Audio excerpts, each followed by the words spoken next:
There is a silence between two people that says more than 1,000 words, a kind of stillness where two souls recognize each other before the mind even understands what is happening. When a man is truly captivated by you, not just your beauty, but your being, something changes in him, in you, in the space between. But here is the real question. Is what you're feeling truth or illusion? Is he truly connected? Or is it your longing painting him in borrowed colors? Stay with me, because by the end of this journey, you'll know not only the signs, but the stillness behind them. And more importantly, you'll see yourself more clearly. There is a sacred language spoken not by the tongue, but by presence. It is the way the wind bends a tree without breaking it, the way the moonlight touches the surface of still water. This language is not taught. It is remembered. And when a man feels deeply for you, not from desire, but from depth, his whole being begins to speak this language. You'll notice not what he says, what he becomes in your presence. And the first thing he becomes is your mirror. To mirror another is to align with their energy so deeply that your breath, your pace, your posture, even your silences begin to reflect theirs. This is not mimicry. It is not an act to win favor. It is a sacred resonance, two instruments vibrating on the same string of awareness. In ancient times, young seeker once approached a master monk with a restless heart. "How do I know if someone truly sees me?" he asked. The master took the seeker to a high mountain lake. "Look into the water," he said. "What do you see?" "My own reflection," the seeker replied. The master picked up a stone and dropped it into the lake. Ripples danced across the surface. "And now it is distorted," the seeker said. "I cannot see myself clearly." The master smiled. The one who is disturbed inside cannot reflect another clearly. But the one who is calm, like this still lake, becomes a true mirror. When a man is emotionally moved by you, he may begin to mirror your gestures without knowing. If you laugh softly, his own laughter softens. If your voice quiets in vulnerability, his tone lowers in gentle response. He adopts your pace, your expressions, your emotional rhythms, not to manipulate, but because his spirit is attuned to yours. He meets you where you are, not out of strategy, out of sincere presence. You may notice this mirroring in everyday moments. A woman speaks with thoughtful pauses, and the man across from her does not interrupt. He begins to pause too. Her eyes fill with emotion, and he blinks slower, as if to hold space for her without rushing the moment. These reflections are not always obvious, but they are felt deeply. In nature, we see this same phenomenon in the behavior of birds that fly in formation. They do not copy each other. They sense each other. Their wings beat in rhythm, not because one commands, but because each one feels. This is true mirroring, not imitation, but connection. The philosopher Gongsun Long once said, "Ought to know the other, one must become like the other." Not by force, by stillness. In such stillness, a man becomes more than a partner. He becomes a silent companion of your internal world. He does not step in front of your light. He positions himself so your light may shine even more clearly. When you witness this mirroring, do not rush to name it or claim it. Simply observe. Does his energy bend toward you when your mood shifts? Does he enter your quietness without needing to fill it? If so, you may be witnessing the early signs of deep connection. Not loud, not urgent, steady like the wind that shapes the mountains over time. And from this stillness, the second unfolding begins listening. Not the kind where words are processed and returned like coins in a machine, but the kind where the listener disappears and only your truth remains. There is a listening that does not come from the ears, from the whole body. The eyes soften. The breath slows, the mind empties of its need to respond. In such listening, Your words are not judged or fixed, they are held. In the time of the Song dynasty, a woman once asked a monk why her lover never truly heard her. The monk led her to a garden. He pointed at a bamboo grove and said, "Speak to the bamboo." The woman laughed. "It cannot answer me." "Exactly," the monk replied. Yet it listens without interruption, without judgment, without trying to change you. Sometimes, to be heard, you need not an answer, a presence. When a man is deeply connected to you, he will listen this way. His body language softens. His eyes do not dart, they remain. He does not seek to finish your sentences. He does not correct your feelings. Instead, he becomes a vessel for your voice. In the modern world, true listening is rare. Many hear, but few receive. Listening requires surrender, a setting aside of ego, of impatience, of the desire to be right. The mind must become a quiet cup into which another soul may pour its truth without spilling. You may see this in simple ways. A friend shares her fears, and the man beside her offers no solutions, only presence. He nods slowly. He gives space for her words to breathe. His silence is not empty. It is supportive. She finishes speaking, and only then does he respond, not with logic, but with presence. Nature reflects this same rhythm. Consider the mountain. It does not speak, but it listens to every bird, every breeze, every storm, and it remains unchanged yet understanding. This is the strength of silent listening. It gives room for all things to arrive and pass without resistance. There is a quote often forgotten from the ancient text, Huinanzi, "The heart that listens is the heart that transforms." Listening is not a passive act. It is sacred work. To listen deeply is to welcome another soul into your stillness and allow them to unfold safely within you. For a man who truly sees you, this kind of listening becomes his quiet devotion. He does not seek to control your story.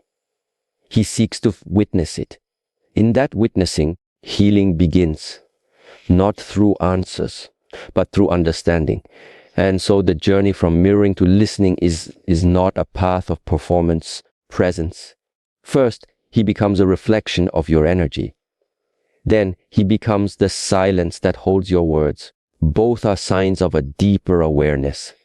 The awareness that you are not something to be fixed, chased, or claimed, but honored. As the river mirrors the sky and the forest listens to the rain, so does a heart in love become a place of peace for another to rest in. Let us pause here, not to rush forward, but to let these truths settle like leaves on still water.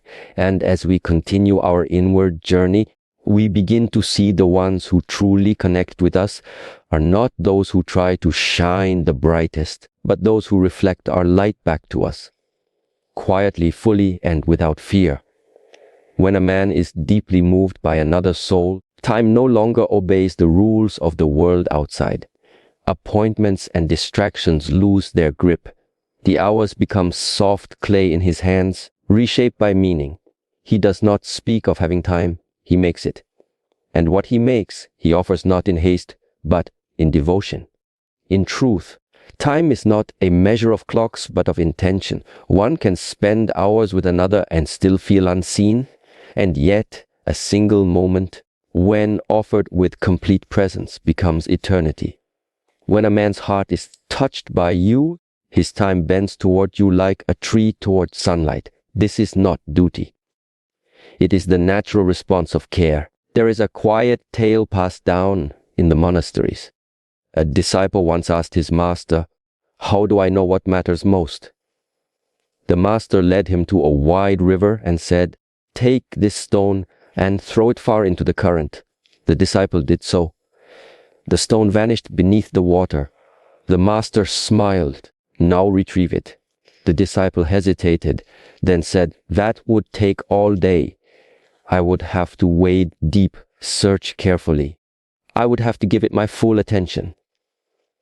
"Exactly," said the master.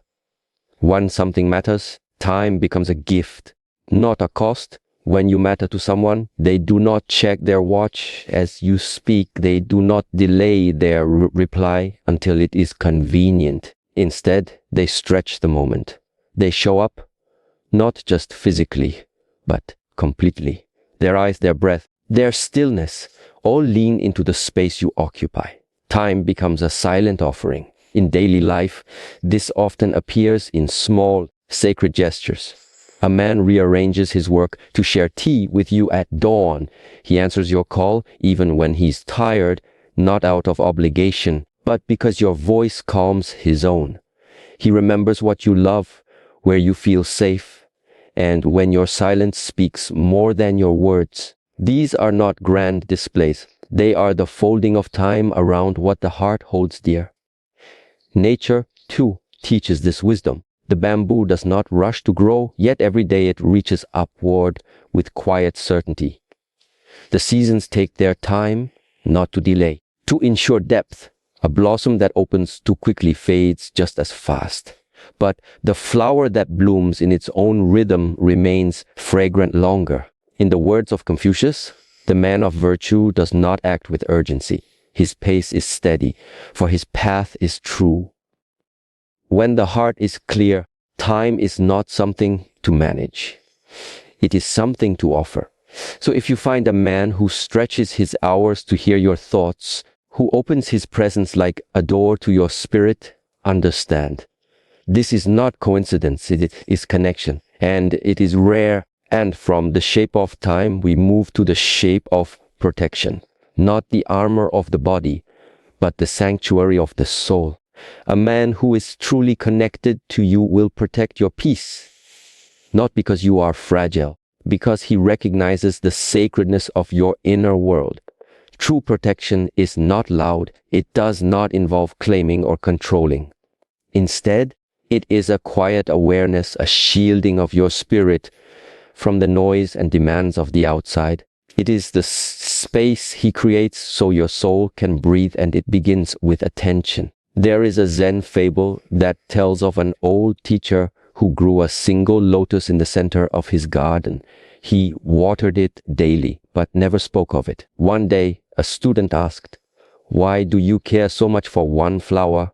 The master replied, "Because it blooms in silence, because it asks for nothing, and because the wind of the world cannot touch it if I guard its stillness."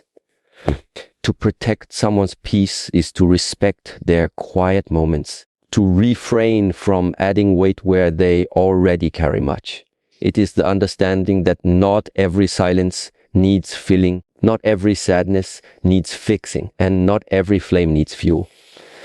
Sometimes the simple act of not disturbing what is already beautiful. In the living world, we see this in how the mother bird shields her nest from rain. Not with bricks, but with feathers. She does not block the sky, she softens its reach. Likewise, a man who is rooted in awareness will not control your world. He will soften its edges. He will learn what unsettles you, not to avoid it, but to be a calming presence through it. This might look like a gentle hand on your back during your silence, or a pause in his words when he notices your eyes turn inward. It might be him choosing not to bring chaos into your stillness, because he sees that your peace is not just yours, it is shared between you. There is a saying from the ancient Indian mystic Kabir, "The vessel that holds silence is more precious than the noise of the world." To protect peace is to honor that vessel, and a man who is connected will do so not by rule, but by reverence. You will not need to ask him not to shout where you whisper. You will not need to explain why you crave stillness. He will feel it, because his care is not in what he says, but in what he honors. And so we continue walking this quiet path, from mirrored presence to sacred silence, from stretched time to soft protection. These are not tricks, they are not games. They are signs of a man whose heart does not chase you, but holds you gently, respectfully, completely.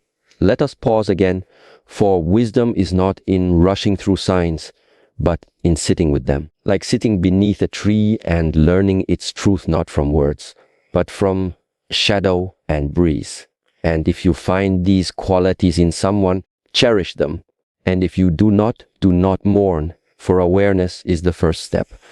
By recognizing what is sacred, you begin to invite it, not by force, but by becoming it yourself. Just as the river draws to the ocean the soul that is calm, attentive, and open will draw to it others of the same depth. In this way, love is not found. It is remembered. And the path to it is walked not in haste, but in breath. When a man's heart begins to walk in rhythm with another's, there is a transformation not only in what he gives, but in how he sees. His perception sharpens not out of suspicion or control, but out of deep reverence. What once passed unnoticed now becomes sacred. His attention becomes a form of devotion. To notice the subtleties of another is to practice the art of deep seeing. Not just with the eyes, but with the spirit.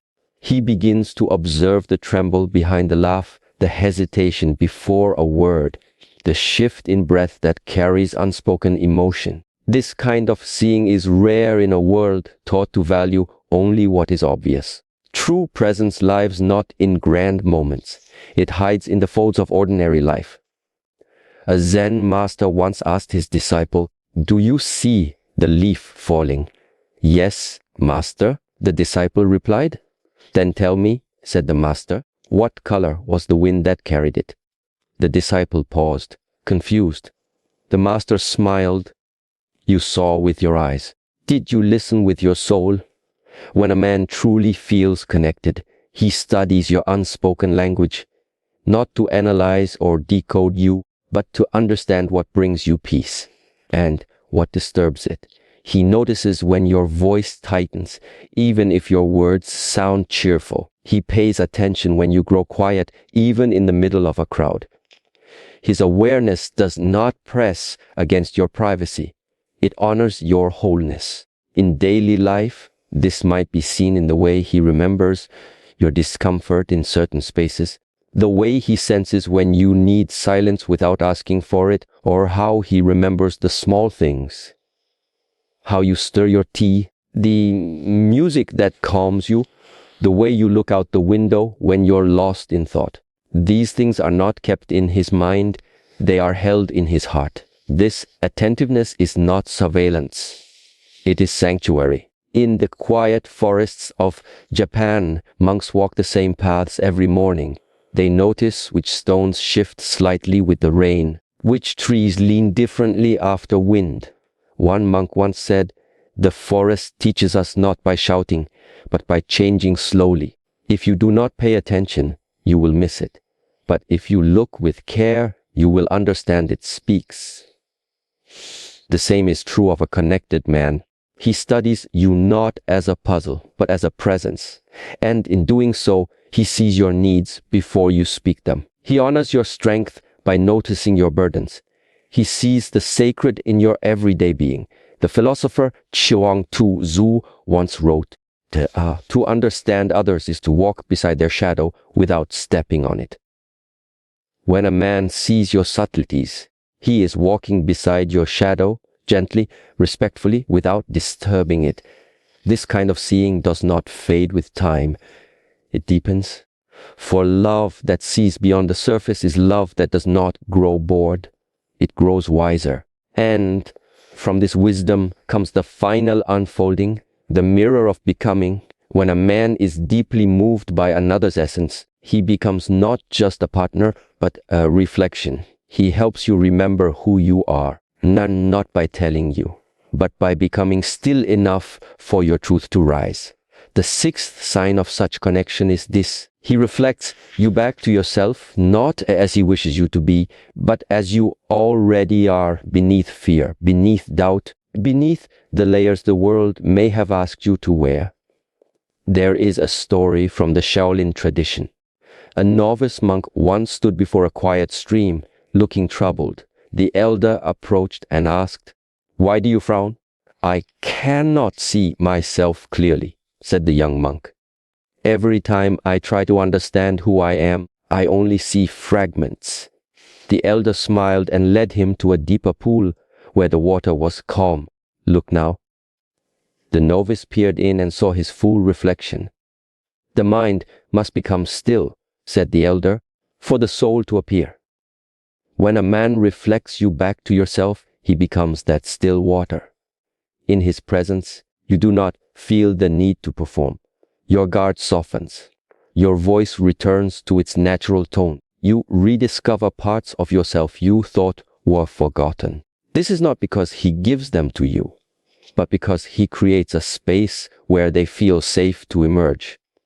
In everyday life, this can be witnessed in how he responds to your vulnerability, not by fixing it, but by honoring it. When you speak from your core, he does not interrupt. He mirrors your courage with his silence. When you light up with purpose, he reflects your fire with admiration, not competition. And when you begin to forget your worth, his calm gaze reminds you of your strength, without needing to say a word. Mirroring is not always loud or poetic. Sometimes it is simply the way he remains, present, unshaken, accepting. In his steadiness, you begin to remember your own. In the natural world, this is seen in the mountains. They do not move to meet the wind. Yet in their stillness, they reflect every cloud, every light, every change in the sky. They do not hold on to these things. They simply witness. In that witnessing, they offer the world a glimpse of itself. There is a lesser known line from the Taoist master Lai Tzu. The mirror does not call the face beautiful or ugly. It simply reflects, and in that reflection, we know what is. A man who reflects you in this way is not seeking to praise or shape you. He simply offers presence, and in that presence, you begin to see yourself more clearly, not through his opinion, but through your own awakening. And so we arrive at the final step in this journey, a journey not outward, but inward. From the subtle seeing of your hidden emotions to the sacred mirroring of your inner truth. These are not strategies. They are expressions of a deeper awareness, one that does not try to possess, but to know. Let us sit with this. Not to rush toward understanding, but to allow it to open slowly, like a lotus emerging from still waters. If you have ever been seen in your quietest moment, if you have ever been heard without speaking, or remembered without reminding, then you have already touched this kind of connection. And if not, then the path is not to wait, but to have become. Become the still lake, become the quiet mountain, become the sanctuary where others may find reflection and peace. When you become that, the one who sees, listens, protects, and reflects, you no longer search for love. You become a space where love arrives quietly, without resistance. And perhaps in that sacred stillness, someone will walk beside you silently, without stepping on your shadow, and see you truly, completely as you are. Now ask yourself, can a man only see these things if his eyes are open? Or must your own awareness rise first to recognize them? Greatest wisdom is not found in watching another, but in watching the self-watching. So breathe, reflect, be still. If you've ever questioned what is real, remember truth does not shout. It whispers. And in that whisper, you will find not just his intention, but your own clarity. And perhaps you'll return to this stillness again, not for the signs, but for the serenity they were born from.